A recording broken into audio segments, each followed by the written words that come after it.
আসসালামু আলাইকুম viewers, Ayesha's cooking শোতে আপনাদেরকে স্বাগতম জানাচ্ছি। আমি আজ ছোট মাছ রান্না করব, তো চলুন শুরু করি। আমি প্রথমে কড়াইতে পেঁয়াজ নিয়েছি, তারপরে কাঁচামরিচ ফালি করে দিচ্ছি। আমি একটু বেশি পরিমাণে কাঁচামরিচ দিলাম। তারপরে দিয়ে দিয়েছি রসুন বাটা 1 চা চামচের মতো, লবণ দিয়েছি স্বাদ মতো এবং 1 চা চামচের মতো ভাজা জিরার বাটা, তারপরে ধনিয়া গুঁড়া 1 চা চামচের মতো, তারপরে হলুদ গুঁড়া।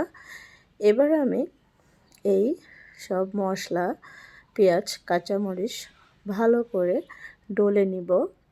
যত ভালো করে ডলবেন তত মজা, কারণ এখানে আমি শুকনা মরিচের গুঁড়া বা মরিচ বাটা কোনো কিছু ইউজ করি নাই, শুধু কাঁচামরিচ ডলে এই রান্নাটি করা হবে।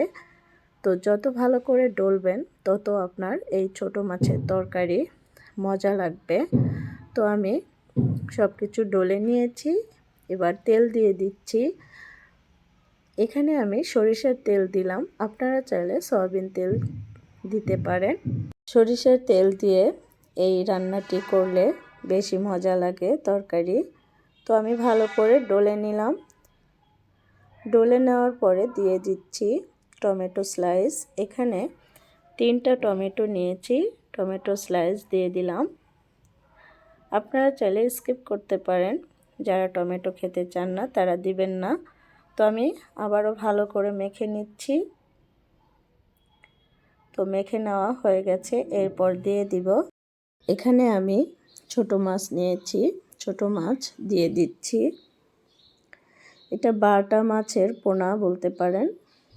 তো আমি মাছ দিয়ে আবারও ভালো করে মেখে নেব। তো মেখে নিচ্ছি। মেখে নিয়ে তারপরে আমি সামান্য পানি দিয়ে দিব। এই পর্যায়ে যদি আমার রেসিপি ভালো লেগে থাকে প্লিজ একটা লাইক দিয়ে দিবেন। তো আমার মাখানো কমপ্লিট, এবার আমি দিয়ে দিচ্ছি পানি। পানি দেওয়ার পরে ভালো করে আমি হাত দিয়ে নেড়ে চেড়ে দিচ্ছি। তো পানি দেওয়া শেষ, এবার আমি ঢাকনা দিয়ে কিছুক্ষণ রান্না করে নিব। তো ভিউয়ার্স, রান্না করে চলে আসলাম, দেখুন এরকম হয়েছে।